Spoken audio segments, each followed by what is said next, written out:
Welcome to bird media. నేను మీ పవన్ కృష్ణమూర్తి. కొన్ని పుట్టినరోజులు క్యాలెండర్లో ఒక తేదీ మాత్రమే, కానీ కొన్ని పుట్టినరోజులు ఒక జీవితాన్ని వెనక్కి తిరిగి చూసుకునే సందర్భాలు కూడా.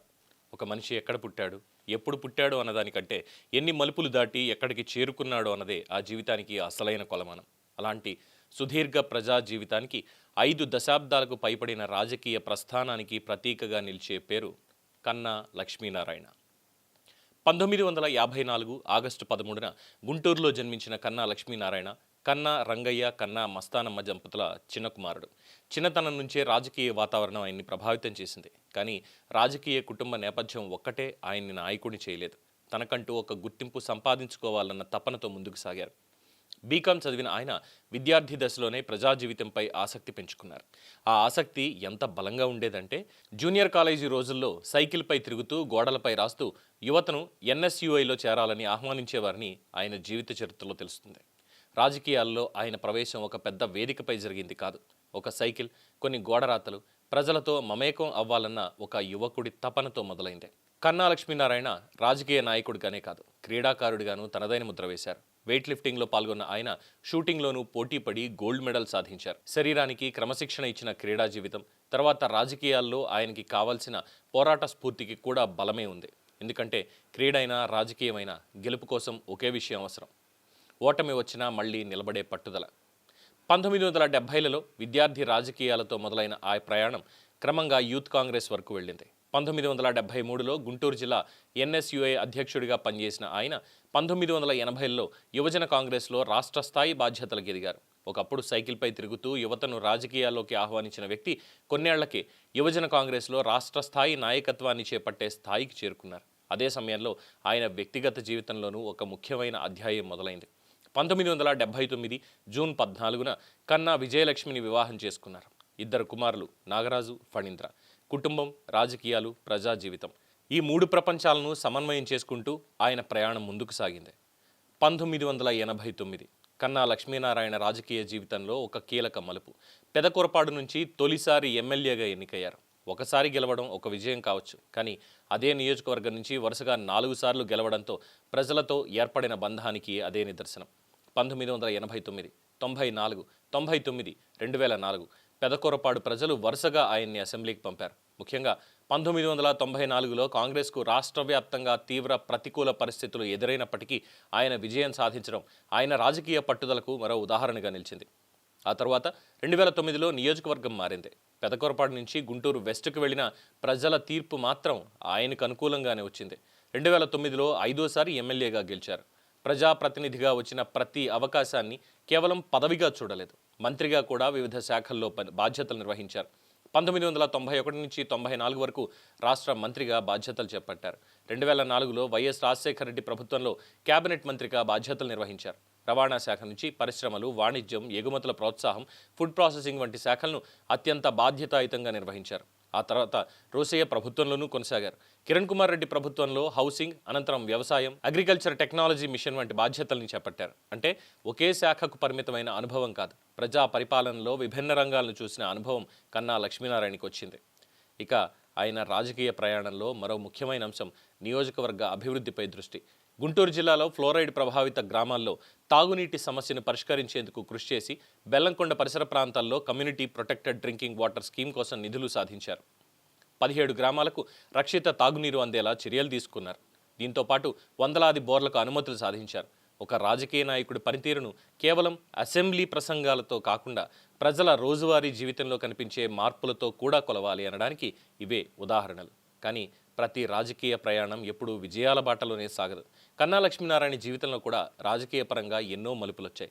కాంగ్రెస్లో దశాబ్దాల పాటు కొనసాగిన ఆయన 2014లో బీజేపీలో చేరారు. ఒక పార్టీతో సుదీర్ఘ అనుబంధం తర్వాత మరో జాతీయ పార్టీని ఎంచుకోవడం సాధారణ నిర్ణయం కాదు, కానీ అక్కడ కూడా ఆయనకు కీలక బాధ్యత దక్కింది. 2018లో ఆంధ్రప్రదేశ్ బీజేపీ అధ్యక్షుడిగా నియమితులయ్యారు. ఒకప్పుడు విద్యార్థి నాయకుడిగా మొదలైన వ్యక్తి ఒక జాతీయ పార్టీకి రాష్ట్ర అధ్యక్షుడిగా ఎదగడం ఆయన రాజకీయ ప్రస్థానంలో మరో పెద్ద మైలురాయి. 2018 నుంచి 2020 వరకు ఆయన ఆ బాధ్యతల్లో కొనసాగారు. అయితే రాష్ట్ర అధ్యక్ష పదవి తర్వాత కూడా ఆయన రాజకీయ ప్రయాణం ఆగలేదు. పార్టీలు మారినా, రాజకీయ పరిస్థితులు మారినా ప్రజా జీవితంలో తన స్థానాన్ని వెతుక్కుంటూ ముందుకు సాగారు. 2023లో తెలుగుదేశం పార్టీలో చేరారు. ఆ తర్వాత 2024 ఎన్నికల్లో సత్తెనపల్లి నుంచి పోటీ చేశారు. ఇక్కడే ఆయన రాజకీయ జీవితంలో అత్యంత శక్తివంతమైన అధ్యాయం కనిపిస్తుంది. 1989లో తొలిసారి ఎమ్మెల్యేగా గెలిచిన వ్యక్తి దాదాపు 3.5 దశాబ్దాల తర్వాత 2024లో తనది కాని నియోజకవర్గంలో మరోసారి ప్రజల తీర్పుతో అసెంబ్లీలోకి వచ్చారు. సత్తెనపల్లిలో 1,17,965 ఓట్లు సాధించి తన సమీప ప్రత్యర్థి అంబటి రాంబాబుపై 27,836 ఓట్ల మెజారిటీతో విజయం సాధించారు. ఒక్కసారి ఆ దృశ్యాన్ని ఊహించండి. 1989లో అసెంబ్లీకి తొలిసారి అడుగుపెట్టిన యువ నాయకుడు మధ్యలో 5 సార్లు ఎమ్మెల్యేగా వరుసగా గెలిచాడు. మంత్రిగా పనిచేశాడు. ప్రభుత్వాలు మారడాన్ని చూశాడు. రాజకీయ సమీకరణాలు మారడాన్ని చూశాడు. ఒక జాతీయ పార్టీ రాష్ట్ర అధ్యక్షుడయ్యాడు. ఓటములను చూశాడు. పార్టీ మార్పులని చూశాడు. కానీ చివరికి 2024లో మరోసారి ప్రజల ముందుకు వెళ్ళి వారి ఓట్లతో తిరిగి అసెంబ్లీలో అడుగుపెట్టాడు. ఇది కేవలం ఒక ఎన్నికల ఫలితం కాదు. రాజకీయాల్లో ఒక వ్యక్తి ఎంతకాలం నిలబడగలరో చెప్పే అరుదైన ఉదాహరణ. అందుకే కన్నా లక్ష్మీనారాయణ గారి జీవితాన్ని కేవలం ఆయన ఎన్ని పదవులు చేపట్టారు అనే ప్రశ్నతో చూడడం సరిపోదు. ఆయన ప్రయాణాన్ని చూస్తే ఒక పూర్తి జీవితం కనిపిస్తుంది. విద్యార్థి నాయకుడు, క్రీడాకారుడు, కార్యకర్త, యువజన నాయకుడు, ఎమ్మెల్యే, మంత్రి, జాతీయ పార్టీ రాష్ట్ర అధ్యక్షుడు, ఓటమిని చూసిన రాజకీయ నాయకుడు, మళ్ళీ ప్రజల తీర్పుతో గెలిచిన ప్రజా ప్రతినిధి. ప్రతి దశలోనూ ఒక కొత్త పరీక్ష, ప్రతి పరీక్ష తర్వాత ఒక సరికొత్త అధ్యాయం. వ్యక్తిగత జీవితంలోనూ ఈ ప్రయాణానికి ఒక బలమైన కుటుంబ నేపథ్యం ఉంది.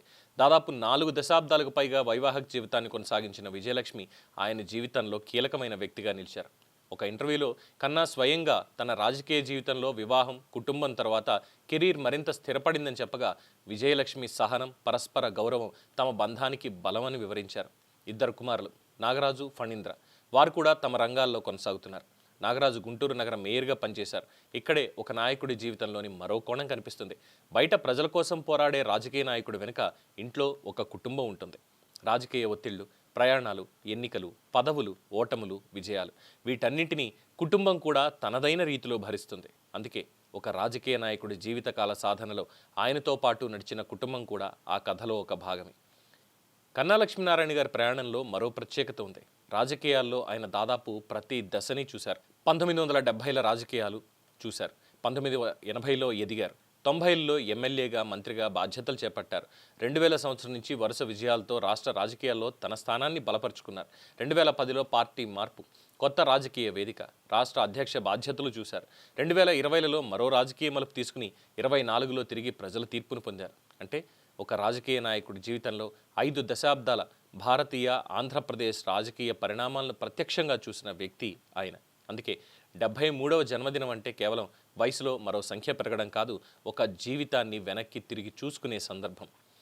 ఒక యువకుడు సామాన్యంగా సైకిల్పై తిరుగుతూ గోడలపై రాజకీయ సందేశాలు రాసిన రోజులు ఒకరోజు అసెంబ్లీ మెట్టెక్కిన రోజుగా మారాయి. అదే ప్రయాణం మంత్రివర్గానికి తీసుకెళ్లింది. మరో మలుపులో జాతీయ పార్టీ రాష్ట్ర అధ్యక్ష పదవికి చేర్చింది. మరో మలుపులో రాజకీయ పునరాగమనానికి దారితీసింది. చివరికి సత్తెనపల్లి ప్రజల తీర్పుతో మళ్లీ అసెంబ్లీకి తీసుకొచ్చింది. రాజకీయాల్లో పదవులు శాశ్వతం కావు, అధికారంలో ఉన్న రోజులు కూడా కాదు. కానీ పార్టీ గుర్తులు మారచ్చు, రాజకీయ సమీకరణాలు మారచ్చు. కానీ ఒక నాయకుడి అసలైన బలం కాలం మారిన తర్వాత కూడా ప్రజల ముందుకు వెళ్లే ధైర్యంలో ఉంటుంది. ఓటమి తర్వాత మళ్ళీ ప్రయత్నించడంలో ఉంటుంది. వయసు పెరిగినా లక్ష్యం తగ్గకుండా ముందుకు సాగడంలో ఉంటుంది. కన్నా లక్ష్మీనారాయణ గారి జీవితం మనకి అదే చెబుతుంది. గెలిచినప్పుడు నిలబడ్డం గొప్ప కాదు, ఓడిపోయిన తరువాత కూడా నిలబడ్డం గొప్ప. పదవి వచ్చినప్పుడు రాజకీయ నాయకుడిగా కనిపించడం గొప్ప కాదు, పదవి లేనప్పుడు కూడా ప్రజల మధ్య ఉండడం గొప్ప. ఒకసారి గెలవడం గొప్ప కాదు, దశాబ్దాల తర్వాత కూడా ప్రజల తీర్పును తిరిగి పొందడం అనేదే గొప్పతనం. 1970ల్లో మొదలైన ఆ అడుగు 2026లోనూ ఆగలేదు. ఒక విద్యార్థి, కార్యకర్తగా మొదలైన ప్రయాణం 6 ఎన్నికల విజయాలను చూసింది, మంత్రివర్గాల్ని చూసింది, పార్టీ అధ్యక్ష పదవుల్ని చూసింది, రాజకీయ ఒడిదుడుకలను చూసింది. చివరికి 2024లో సత్తెనపల్లి నుంచి మరోసారి ప్రభంజనంగా ప్రజాప్రతినిధిగా నిలిపింది. ఇది కన్నా లక్ష్మీనారాయణ గారి జీవితకాల సాధన. ఇదే ఆయన రాజకీయ ప్రస్థానం చెప్పే అసలైన సందేశం. కాలం మారుతుంది, రాజకీయాలు మారతాయి, పదవులు మారతాయి. కానీ ప్రయాణం ఆపకుండా ముందుకు సాగిన మనిషి కథ మాత్రం చరిత్రలో మిగిలిపోతుంది. 73వ జన్మదినంలోకి అడుగుపెడుతున్న శ్రీ కన్నా లక్ష్మీనారాయణ గారికి హృదయపూర్వక జన్మదిన శుభాకాంక్షలు. ఆయురారోగ్యాలతో, మరింత ఉత్సాహంతో ప్రజా జీవితంలో ఇంకా ఎన్నో సంవత్సరాలు కొనసాగాలని కోరుకుంటున్నాం. ఒక కార్యకర్తగా మొదలైన ప్రయాణం ఒక జీవితకాల సాధనగా మారిన దశ. ఆ ప్రయాణం ఇంకా కొనసాగుతూనే ఉంది, కొనసాగుతూనే ఉండాలి.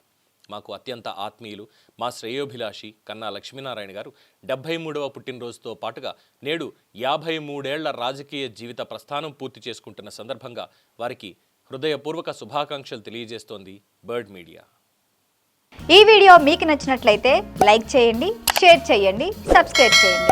మరిన్ని అప్డేట్ల కోసం మా వాట్సాప్ ఛానల్ను ఫాలో చేయండి.